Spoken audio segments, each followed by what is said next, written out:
جی سامعین، آپ کا اپنا قاری حاضر ہے ابن صفی کی عمران سیریز کی 15ویں کتاب کالے چراغ کی نئی ایپیسوڈ کے ساتھ۔ مجھے امید ہے کہ آپ یقیناً اردو ادب کی اس منفرد تخلیق سے لطف اندوز ہو رہے ہوں گے۔ اگر آپ نے اس سے پہلے والی ایپیسوڈز نہیں سنی تو ہمارے چینل کی پلے لسٹ میں جائیں اور پچھلی تمام ایپیسوڈ سنیں اور اپنے لطف کو دوبالا کریں۔ آئیے سنتے ہیں عمران سیریز کی نئی ایپیسوڈ۔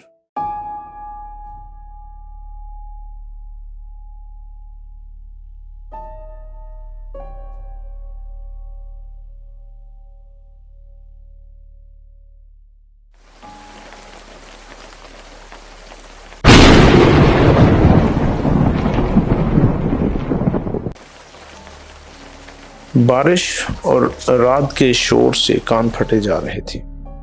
اندھیرے میں یہ شور ایسا معلوم ہو رہا تھا جیسے یہ دنیا کی آخری رات ہو اور اب کبھی سورج نہ دکھائی دے گا۔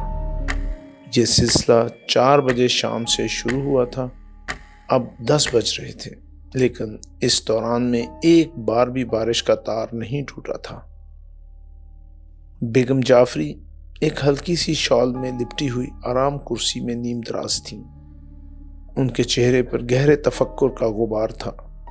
ڈائننگ روم میں ان کے علاوہ 4 افراد اور بھی تھے جو رات کے کھانے کے بعد سے اب تک یہیں بیٹھے رہے تھے اور اس دوران میں کافی کے کئی دور چل چکے تھے۔ جعفری خاندان کی بزرگ اب بیگم جعفری ہی تھیں، حالانکہ وہ جمیل، شکیل، غزالہ اور روحی کی سوتیلی ماں تھیں، لیکن ان کے رکھ رکھاؤ سے سوتیلے پن کا اظہار نہیں ہوتا تھا۔ 4 بھائی بہن بچے ہی تھے جب وہ اس گھر میں آئی تھیں اور 2 سال کے بعد خود بھی بیوہ ہو گئی تھیں۔ وہ ان کی جوانی ہی کا زمانہ تھا، لیکن ان بچوں کے لیے انہوں نے خود پر بڑھاپا طاری کر لیا تھا، اور یہ حقیقت ہے کہ وہ ان کے لیے مر مٹی تھیں۔ ابھی پچھلے ہی سال انہوں نے بڑے لڑکے جمیل کی شادی کی تھی۔ جب بہو گھر آئی تو انہوں نے سارے انتظامات اس کے سپرد کر دیے، لیکن جمیل نے اسے منظور نہیں کیا۔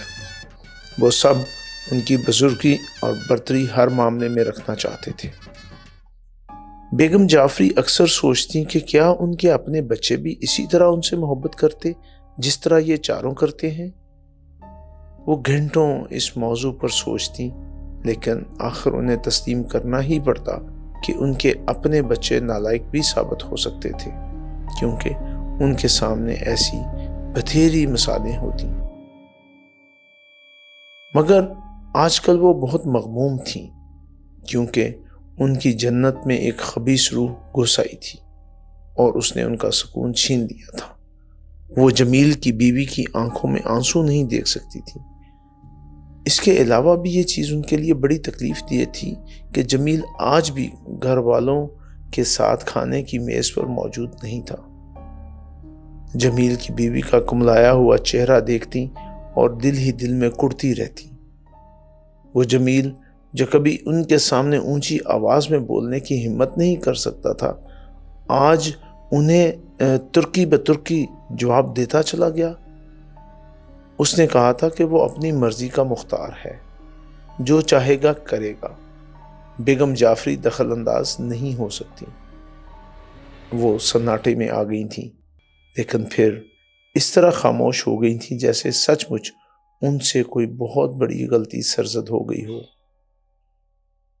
اس وقت وہ شکیل کو بھی کچھ ایسی ہی نظروں سے دیکھ رہی تھیں جیسے کل وہ بھی اس طرح ان کا دل توڑ دے گا۔ شکیل جمیل سے چھوٹا تھا، لیکن عمروں میں 2 سال سے زیادہ فرق نہیں تھا۔ بیگم جعفری نے ایک طویل سانس لی اور کھڑکی کے باہر دیکھنے لگی۔ شکیل، غزالہ، روحی اور جمیل کی بیوی رضیہ آہستہ آہستہ گفتگو کر رہی تھیں۔ بارش کے شور کی وجہ سے شاید ان کی آوازیں بیگم جعفری تک نہیں پہنچ رہی تھیں۔ انہوں نے یک بیک ان کی طرف مڑ کر کہا، کیا آج تم لوگوں کو نیند نہیں آ رہی؟ نہیں امی، شکیل بولا۔ جب تک جمیل بھائی آپ کے پیروں پر ناک نہیں رگڑ لیں گے مجھے نیند نہیں آئے گی۔ ہم کو کسی گفتگو نہ کرو، جاؤ سو جاؤ۔ مجھے نیند نہیں آئے گی امی، میرا دل چاہتا ہے کہ جمیل بھائی کا گلا گھونٹ دوں۔ کیا بکواس ہے؟ بیگم جعفری نے غصیلی آواز میں کہا۔ ایسی بےہودگی مجھے پسند نہیں ہے۔ اگر تم نے اس کے خلاف ایک لفظ بھی کہا تو میں تم سے بھی خفا ہو جاؤں گی۔ اس کا کیا قصور ہے؟ وہ تو جیسے اپنے ہوش ہی میں نہیں ہے۔ آپ انہیں مجھ سے زیادہ نہیں جانتی امی۔ ہاں ٹھیک ہے، تم ہی نے تو اس کی پرورش کر کے اسے اتنا بڑا کیا ہے، تم ہی کیوں نہ جانو گے؟ آپ میرا مطلب نہیں سمجھی۔ میں کچھ نہیں سمجھنا چاہتی، جاؤ اب سو جاؤ۔ دفتن ایک نوکر کمرے میں داخل ہو کر شکیل سے بولا، ایک صاحب آپ کو پوچھ رہے ہیں۔ اس وقت؟ کون ہے؟ بیگم جعفری نے حیرت سے کہا۔ پتہ نہیں کون صاحب ہیں، نوکر نے کہا۔ خام خواہ حجت کرتے ہیں، کہنے لگے مشتری منزل یہی ہے نا، یہاں شکیل صاحب رہتے ہیں نا؟ میں نے کہا جی ہاں رہتے ہیں، مگر یہ جعفری منزل ہے۔ کہنے لگے نہیں مشتری منزل ہے۔ اس پر انہوں نے جھگڑا شروع کر دیا، بولے تم مجھ سے زیادہ قابل ہو کیا؟ میں ایم اے بی اے نہ جانے کیا کیا ہوں۔ اوہو، شکیل بے ساختہ اچھل کر کھڑا ہو گیا، اس کا چہرہ دمکنے لگا تھا۔ پھر اس نے دروازے کی طرف چھلانگ لگائی اور بیگم جعفری کے سوال کا جواب دیے بغیر راہداری میں دوڑتا چلا گیا۔ کیا مصیبت ہے؟ بیگم جعفری بڑبڑائیں۔ ایک طرح سے سب کے دماغ الٹتے چلے جا رہے ہیں، اللہ رحم کرے۔ پھر وہ نوکر کی طرف دیکھ کر بولی، کون آیا ہے؟ پتہ نہیں بیگم صاحب، انہوں نے اپنا نام بتایا تھا مگر پھر ایم اے بی اے اور نہ جانے کیا کیا کہنے لگے، میں نام ہی بھول گیا۔ خام خواہ مجھ سے لڑنے لگے کہ نہیں یہ مشتری منزل ہے۔ جاؤ۔ بیگم جعفری ہاتھ اٹھا کر بولی اور نوکر چلا گیا۔ رضیہ، روحی اور غزالہ میں پھر سرگوشیاں ہونے لگی تھیں۔ بیگم جعفری کے چہرے پر نظر آنے والا اضطراب پہلے سے بڑھ گیا تھا۔ لڑکیوں، آخر تم کب تک جاگتی رہو گی؟ وہ بڑبڑائیں۔ نیند نہیں آئے گی امی اس شور میں۔ غزالہ نے کہا۔ کچھ دیر خاموشی رہی، پھر بیگم جعفری نے کہا، یہ اتنی رات کے اس طوفان میں کون آیا ہے؟ میں سچ کہتی ہوں کہ یہ دونوں لڑکے مجھے پاگل بنا دیں گے۔ امی آپ خام خواہ پریشان ہوتی ہیں۔ روحی بولی۔ وہ بھیا کے کوئی دوست ہوں گے، ان کے زیادہ تر دوست ایسے ہی اوٹ پٹانگ قسم کے ہوتے ہیں۔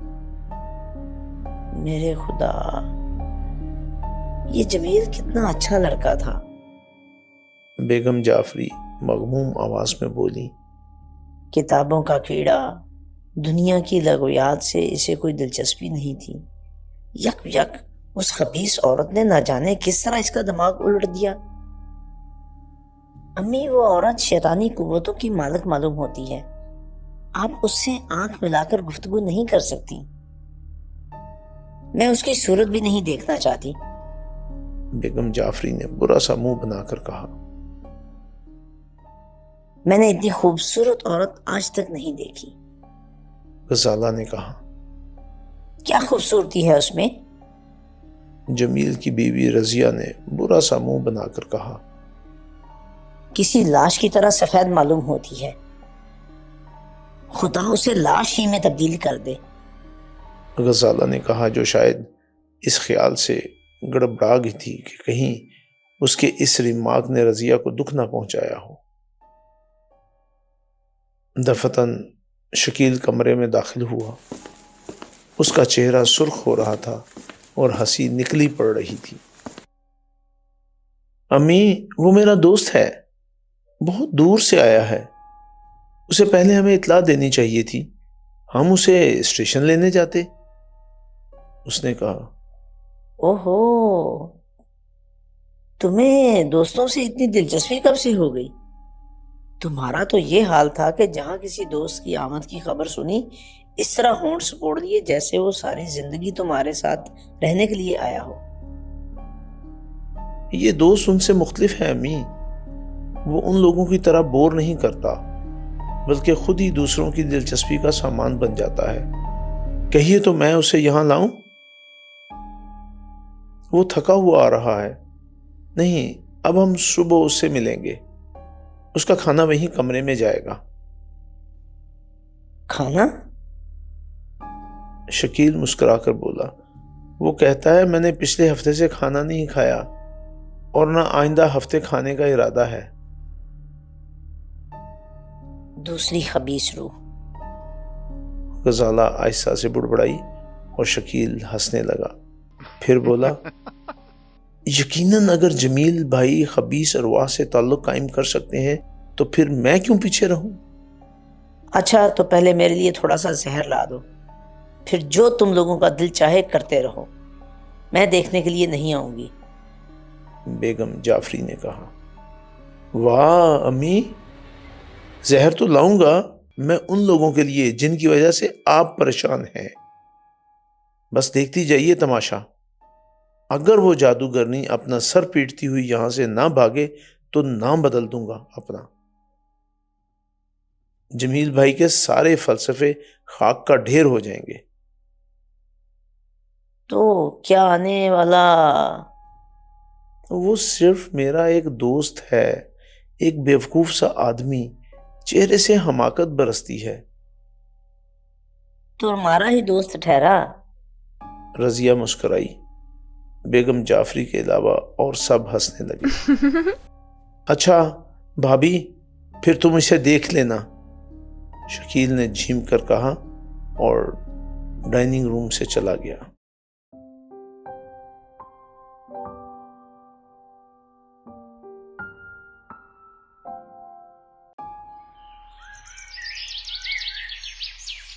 دوسری صبح وہ سب ناشتے کی میز پر پچھلی رات آئے ہوئے مہمان کا انتظار کر رہے تھے۔ جمیل اس وقت بھی غیر حاضر تھا۔ شکیل کے متعلق توقع تھی کہ وہ مہمان سمیت آئے گا۔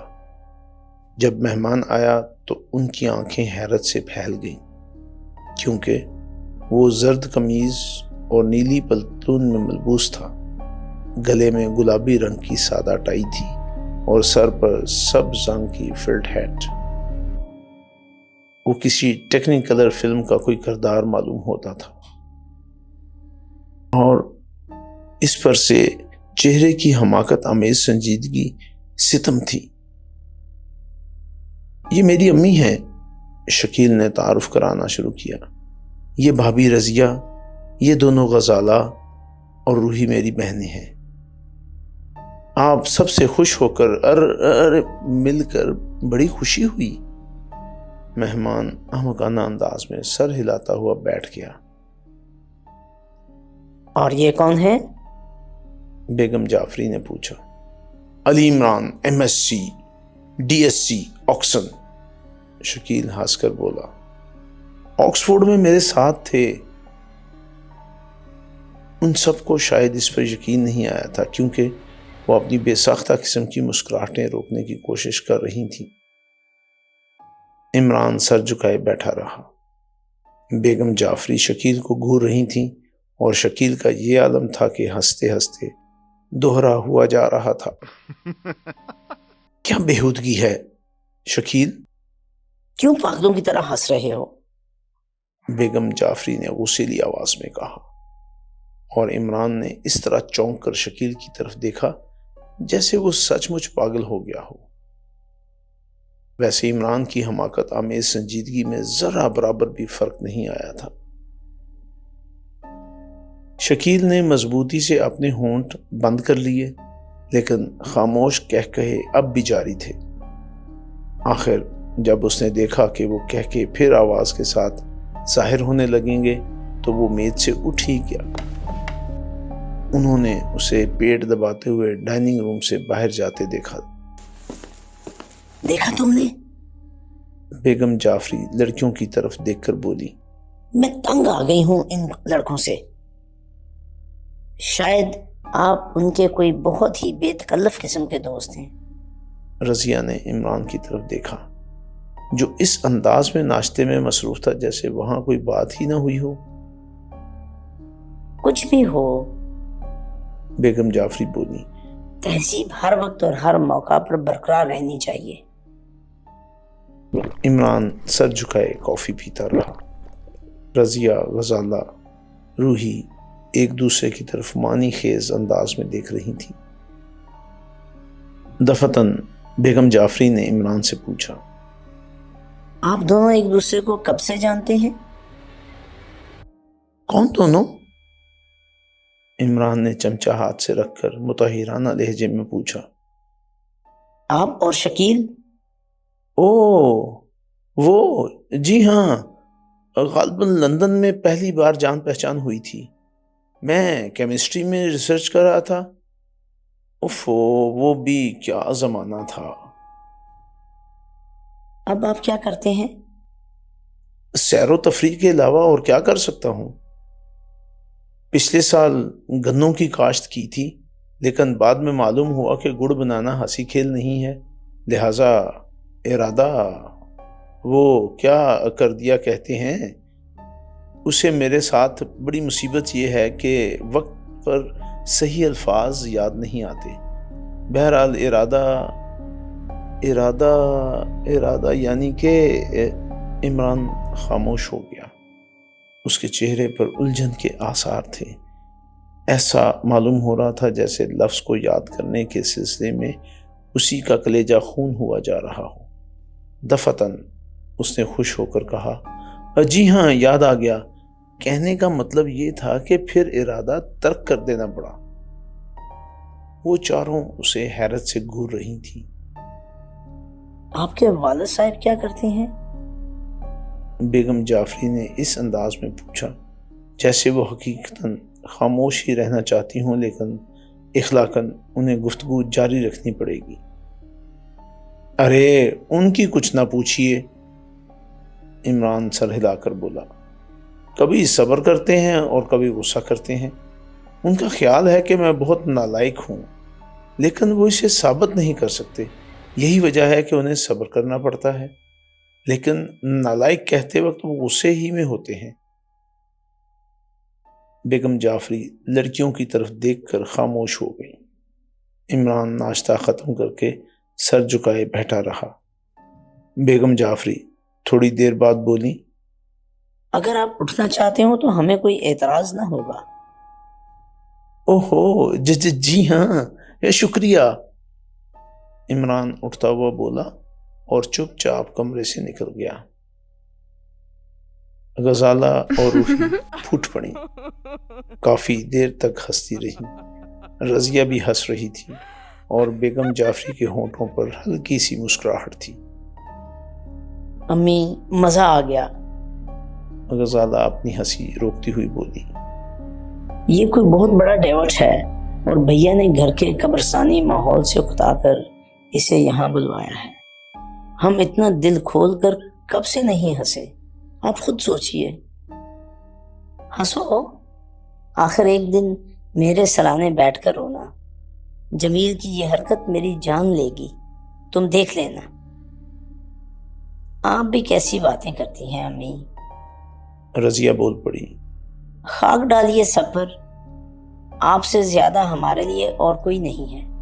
آپ خام خواہ فکر کر کے پریشان ہوتی ہیں، مجھے تو ذرا برابر بھی پرواہ نہیں ہے۔